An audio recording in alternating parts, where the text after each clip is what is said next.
Hi guys, this is John Judd. So as it turns out, my track Please Come Home was selected as one of the winners for the Victoriya Vocals Image Line contest. You can go listen to the full track on the FL Studio forums. I believe that's also on the product page for Victoriya Vocals. It's a pretty good pack. It's a Harmer pack, so you need to own Harmer. In any event, I thought I'd share some of the details of the track with you. This isn't the whole thing. You can listen to it online, but here's a part of it.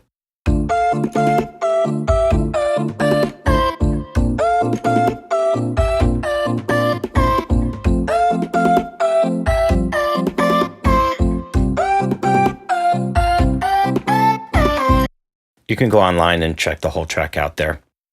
What I wanted to do is share some of the cooler elements that I thought might be helpful to you. So you're probably noticing you only have a handful of tracks here. Yeah, I only have a handful of tracks because I had to print everything down to stems. My computer right now probably couldn't handle video capture, and that particular track, it had a lot of stuff on it, and it was kind of pushing things to the danger zone. That said, I bounced everything down to stems, so we have percussion.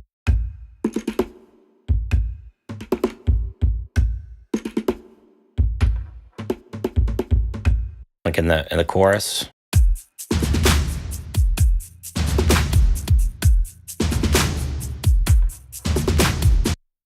Final climax.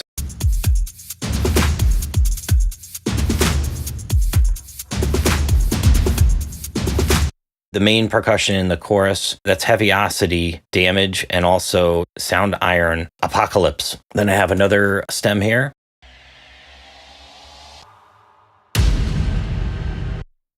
Rises and Hits, that's Black Octopus sound. I want to say it's from Essential Effects or Leviathan. By the way, some of my percussion was also from Leviathan. That is a killer library. On to the basses. The basses were actually pretty simple on this track.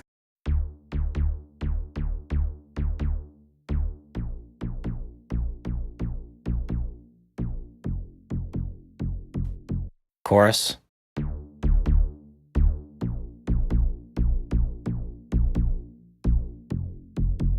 If you happen to be listening on a phone or something like that with limited speaker range, you might not have noticed that in the chorus, all of a sudden there's a doubling of my sub bass.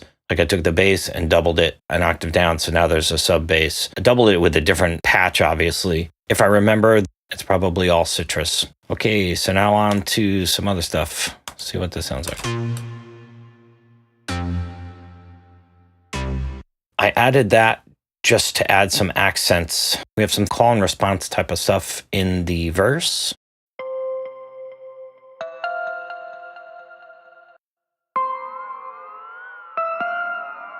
That's actually Zebra HZ, specifically the Unfinished. Matt Boulder, great presets. He just makes killer presets. Okay, in the chorus,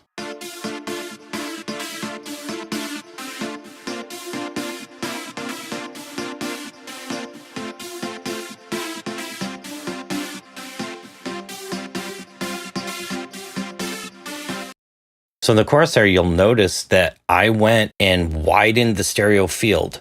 Now, one of the things that I did to make that happen, I took the MIDI for one of my patches, the kind of the boingy, this is really good words for this, the boingy chordal patches that are kind of bump, bump, bump, bump, bump, bump. I took the MIDI for that and used a totally different patch on either side. So if you listen to the left and right, they're going to be different from each other. If you're wondering, totally can't hear that. There's a little trick in Guitar Rig. Take the left and right and isolate them. So all of a sudden it's going to be in the center though. That's the weird part. So the left side is going to sound like this.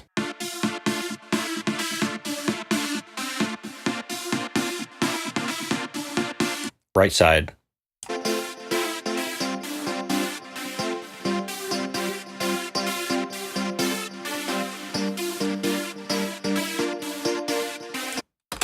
Left side.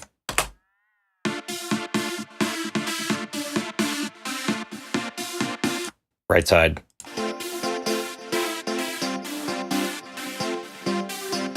So that right there is a pretty cool thing to do. Just make sure you're choosing different patches. If you choose the same patch and send it to both sides, you're strengthening the middle. And let's say you pitch shifted it, which would be an obvious solution for having the same patch, it's still going to have issues. That's just my opinion.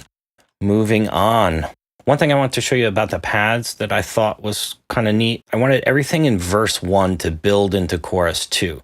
So something I'm a fan of doing. I don't think I overdid it, but just listen to how things build in the pads from the middle of verse 1 to where chorus 2 is going to hit and be bigger.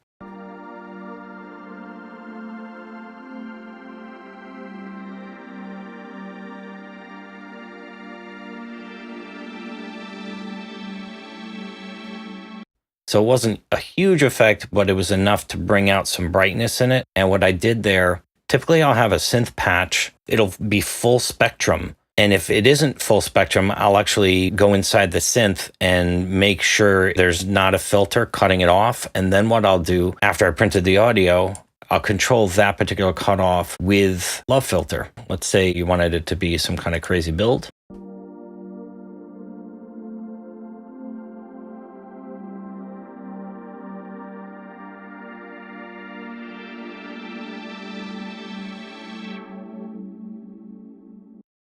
Automating the cutoff knob can really bring some excitement to what you're trying to make happen in terms of energy. By the way, be careful if you're kind of a noob to synths or filters. If you leave the resonance really high, that is going to cause a boost at the cutoff point of the filter. Listen to this.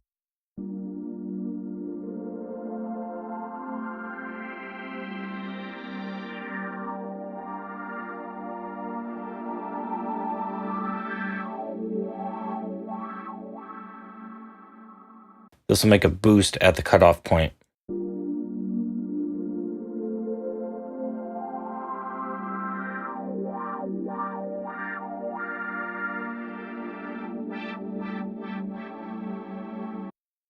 Depends on what sound you're looking for. It's up to you. Next up are the guitars. Since I'm a guitar player, I like to add some guitars on a few tracks here and there. It can be used to add power to the sides. So listen, here are the guitars during the climax.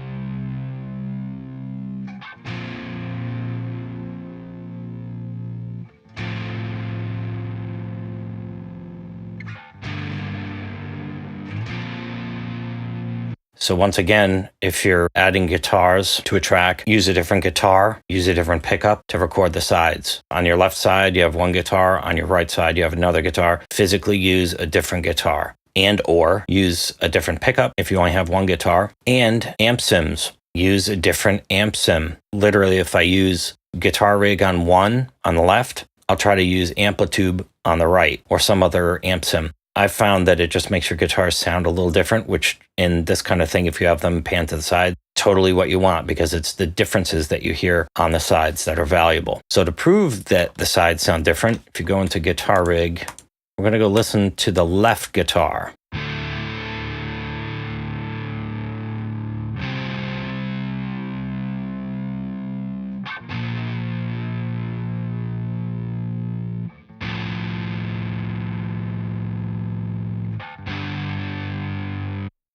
Right guitar.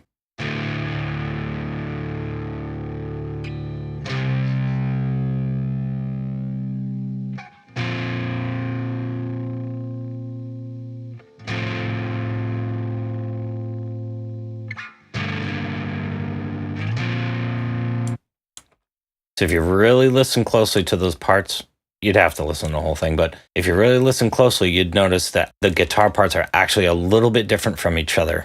They're slightly different, and that's what's going to make the sides come out a little bit more. Whereas if you had a perfectly synced, in time, perfectly in tune left and right guitar, in my opinion, it's just not going to sound as good as if you had two guitars that had different parts, different sounds, and try to get them to sound as different as possible. On to the vocals.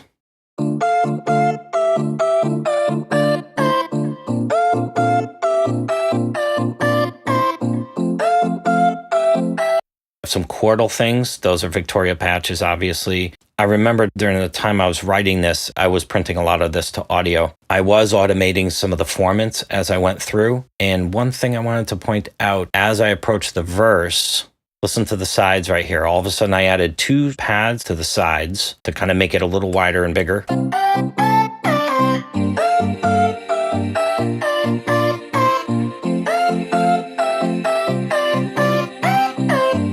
They're Victoriya Vocals patches in Harmor. I made the left pad a little different from the right pad, and just to prove it, here's the left.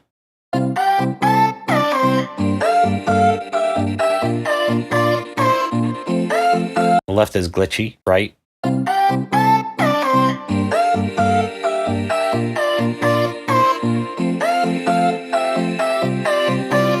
right side has a little swelling in it. Overall, they're just different patches. Right and left stand out from each other a little bit. So when they are folded to mono, hopefully it won't have phasing. And they're different patches in the Victoriya Vocals as well. The verse. The lights go out.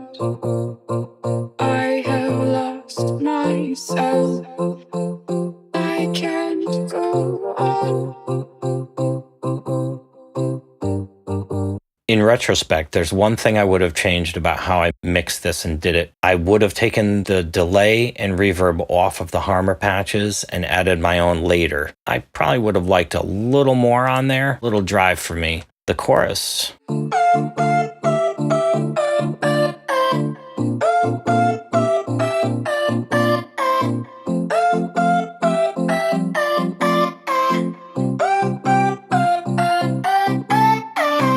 Breakdown.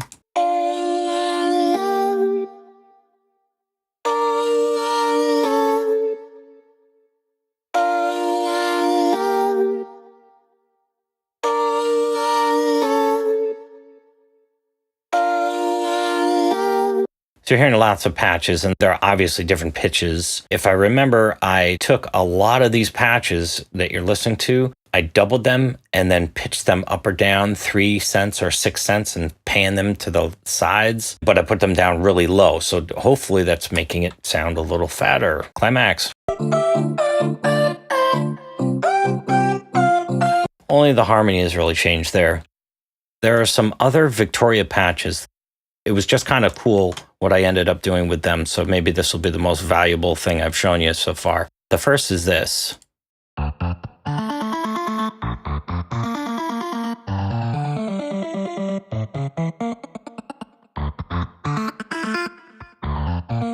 That's a Victoriya Vocals patch.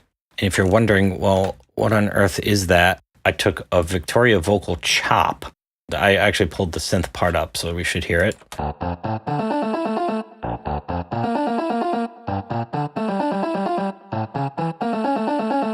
Okay, sounds good.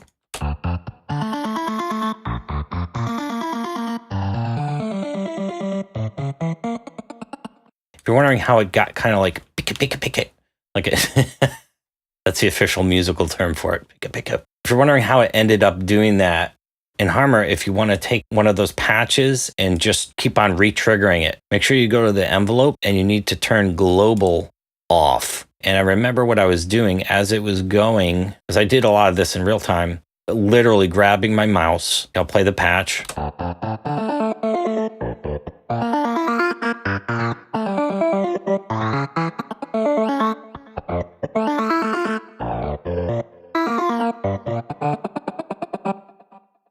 Grabbing the XYZ controller and just messing with it, and it ended up getting this glitchy thing. I could literally never replicate it, which is great. Another synth patch. In the climax of the song, you're going to hear this.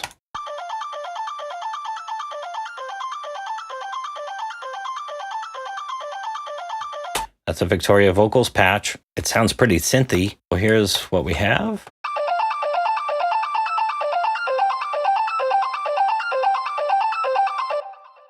Here's the Victoriya Vocals patch. That's a vocal chop. And the other one, by the way, I think it was vocal chop 3. This is vocal chop 1. Once again, if you want to keep on re-triggering them, turn the global off in the envelope because that enables it to re-trigger. Okay, so that said, I don't think I did anything too special to this one. I just turned the global off. I want to say it re-triggers the first part of the image. And then you can have it be a melodic synth kind of thing.